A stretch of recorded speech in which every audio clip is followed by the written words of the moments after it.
Ngayong araw mga kuys, magluluto naman tayo ng sobrang basic at sobrang dali na pritadang manok na parang kalderetang manok na sa sarsa pa lang mga kuys ay talaga naman ubos ang kanin mga kuys. Sinimulan natin sa pagpiprito ng carrots at patatas. Muntik pang matalsikan si Saint John, nagpahawa kasi tayo dyan mga kuys. Nandito tayo sa ibang kusina mga kuys. Talaga na-requestan tayo mga kuys na magluto tayo. Matikan mga kuys, magluluto tayo ng solid na pagkain mga kuys. Piprito lang natin yan hanggang sa mag-brown yan mga kuys. Pwede rin naman deep fried yung usual yung ginagawa natin, pero okay na rin yan.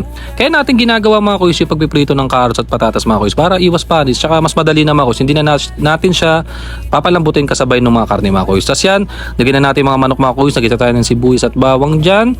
Minarinate lang natin yung manok sa toyo kalamansi. Naglagay lang tayo ng konting oyster sauce, paminta, at tsaka konting asin mga kuys.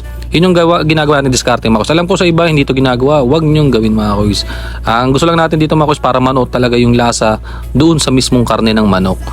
Sosote lang natin yung mga kuys hanggang sa ganyan na yung kulay niya. Nagtubig yan mga kuys, hindi tayo naglagay ng tubig dyan ha.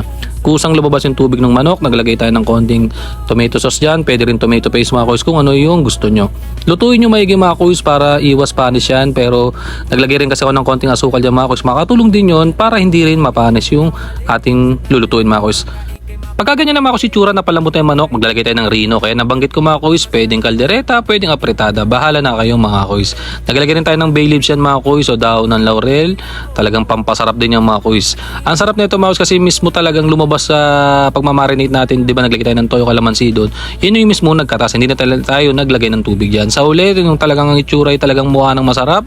Nilagay na natin yung carrots at patatas at saka yung bell pepper.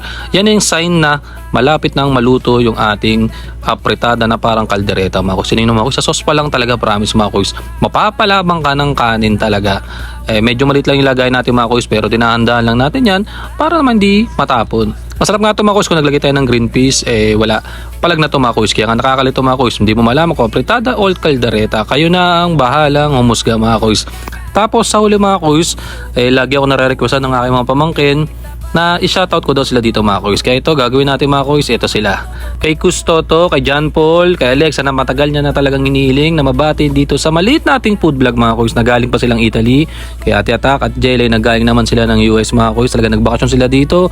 Talagang malalang food trip at talagang maraming pinasyalan kami mga kuys. Talagang sobrang solid. Kay Wayne na mahal ni Jelly na talagang galing Sambales pa. Talagang dumayo pa dito. Tapos lagi may dalang solid na suman mga kuys. Ang sarap talaga nung galing Sambales. Binabati rin natin si Ate Leona, si Ponpon, si Saint at saka si Jasmine at wala nang iba mga kuys. At munti natin makalimutan si Ashley naman talaga naman ang pinakamalusog at pinakamabait ko talaga pamangkin sa buong mundo. Yan mga kuys, haluto tayo ng sobrang basic at sobrang daling kaldereta na parang apretada. Salamat mga kuys, kain!